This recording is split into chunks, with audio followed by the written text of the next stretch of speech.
Quand on parle de péché, on pense toujours à des choses terribles, comme l'adultère, le meurtre et le blasphème contre l'Esprit Saint.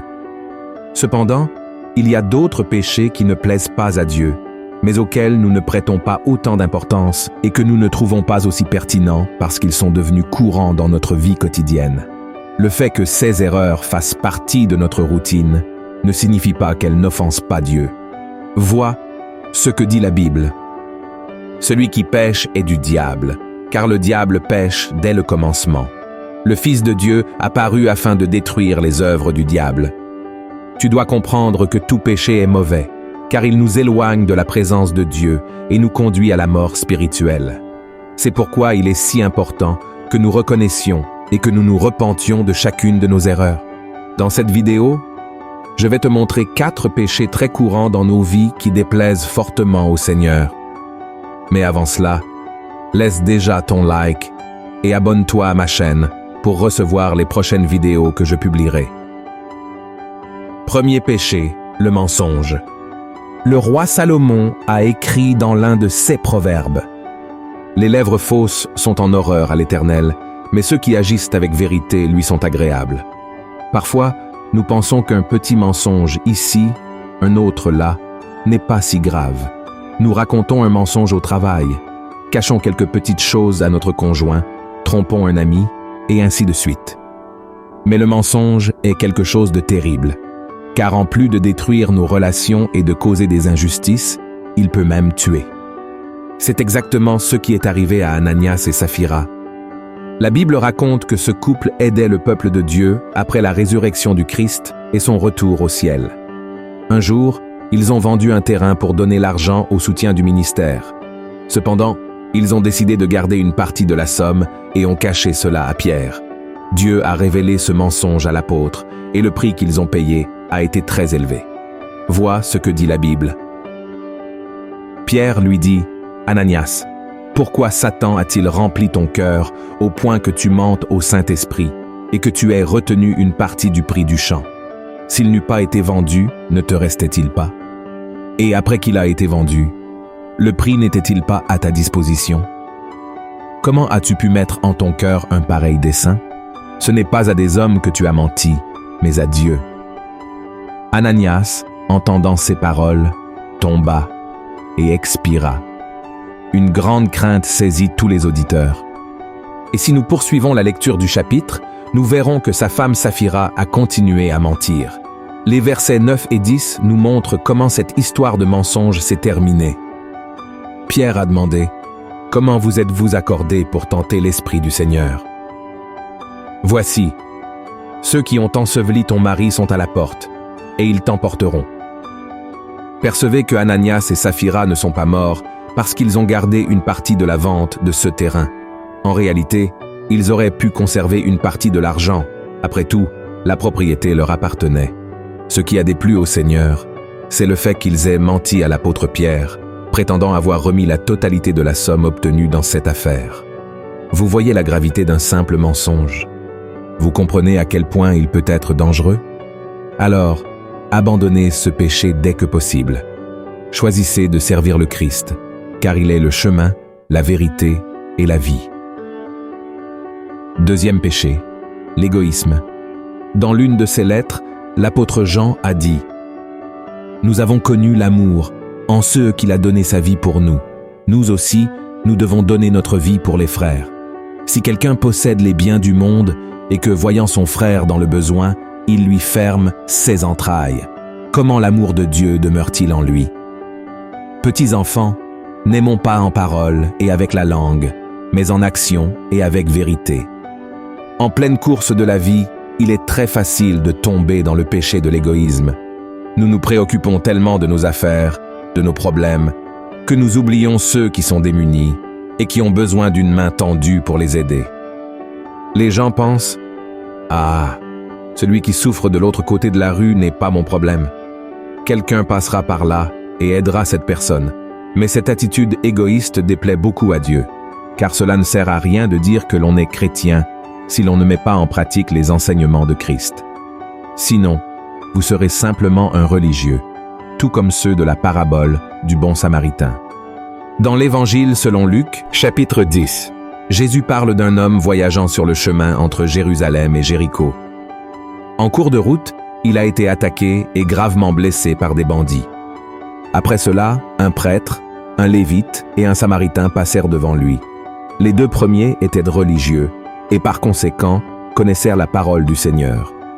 Le troisième était considéré comme un homme inférieur et indigne, car il faisait partie d'un peuple ennemi des Juifs.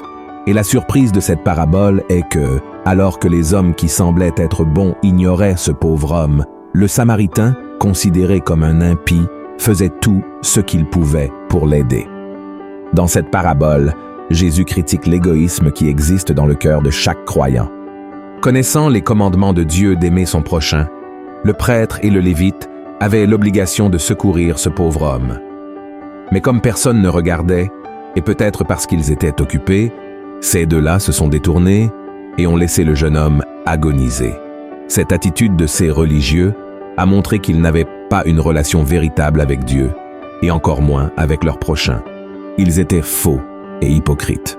Oui, nous ne pouvons pas résoudre les problèmes du monde, mais le minimum que nous pouvons faire, en tant que chrétiens, est d'avoir de la compassion pour la douleur des autres. L'égoïsme est un péché, car il démontre le manque de l'amour de Dieu dans notre cœur.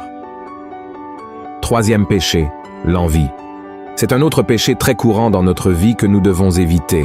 L'apôtre Paul a dit « Si nous vivons par l'Esprit, marchons aussi selon l'Esprit. Ne cherchons pas une vaine gloire, en nous provoquant les uns les autres, en nous portant envie les uns aux autres. » L'envie est un péché très grave qui peut également nous conduire à la ruine. L'envie consiste à vouloir avoir ce que l'autre personne possède. Celui qui envie ne peut pas se réjouir lorsque l'autre personne est bénie et peut même arriver à haïr son frère parce qu'il possède ce qu'il convoite. C'est exactement ce qui est arrivé à Saül, dont la vie et le règne ont commencé à être détruits lorsqu'il a commencé à envier David.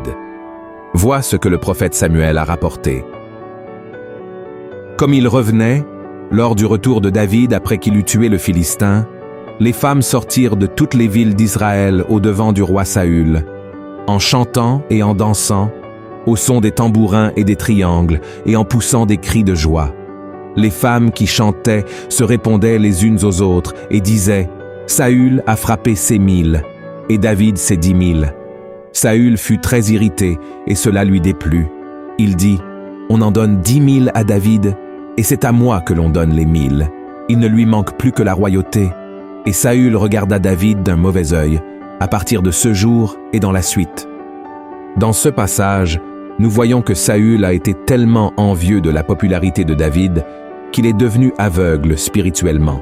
Les gens célébraient la victoire de l'armée d'Israël et honoraient leur roi.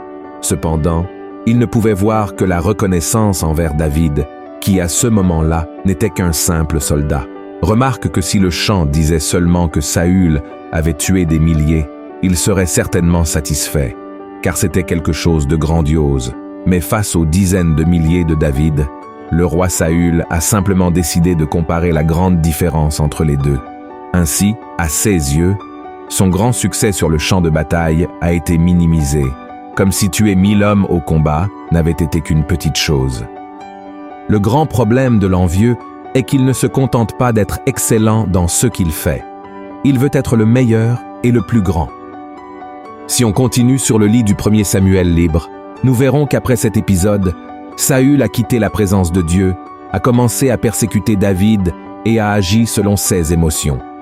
En conséquence, malheureusement, sa vie et son règne ont été détruits. Alors, mon frère, ne laisse pas l'envie fermer tes yeux et te retirer de la présence du Seigneur. Préfère vivre et être guidé par l'Esprit de Dieu, car lui seul est capable de te tenir éloigné de ce péché. Et au lieu d'avoir de l'envie, choisis d'aimer les gens et de te réjouir de leur réussite. Quatrième péché, la rébellion. Combien de fois nous révoltons-nous contre Dieu pour des choses insignifiantes, n'est-ce pas? Il suffit qu'une prière ne soit pas exaucée ou qu'un rêve soit frustré pour que nous nous révoltons et commencions à murmurer et à douter du pouvoir et de la bonté du Seigneur.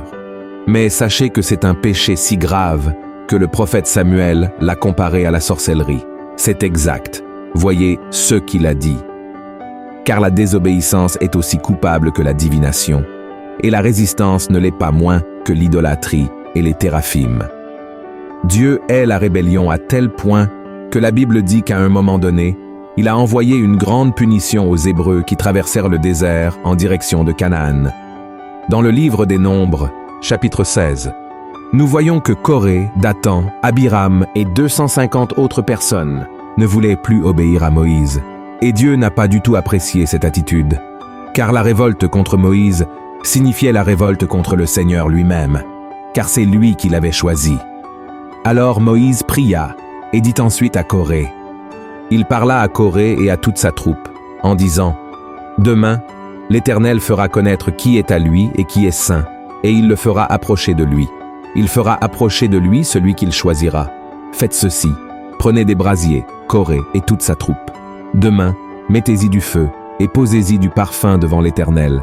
Celui que l'Éternel choisira, c'est celui-là qui sera saint. » Le lendemain, Coré et les 250 hommes se rendirent à la tente de Moïse et commencèrent à brûler de l'encens, mais seuls les prêtres étaient autorisés à le faire. Alors Dieu ordonna au peuple de s'éloigner de Coré et de ses amis. Et soudain, le Seigneur ouvrit un énorme gouffre dans le sol et fit que ces rebelles soient engloutis par lui. Et nous, combien de fois voulons-nous faire les choses à notre manière et n'obéissons pas à Dieu? Nous pensons savoir ce qui est meilleur pour notre vie et nous nous éloignons complètement des voies du Seigneur. Mais la rébellion est un piège mortel qui ne fait que causer des problèmes. Alors efforcez-vous de faire la volonté de Dieu et vous serez en sécurité. Ce sont 4 péchés qui déplaisent à Dieu. Je sais qu'il y en a beaucoup d'autres, mais j'ai voulu me concentrer sur ceux-ci, et si vous les avez pratiqués, abandonnez-les dès que possible. Le Seigneur vous aime beaucoup et veut que vous viviez en communion avec lui. Alors demandez pardon pour vos erreurs et croyez que seul Dieu peut changer votre vie. Si vous avez aimé ce message, abonnez-vous à ma chaîne et partagez cette vidéo avec vos amis. Que Dieu vous bénisse.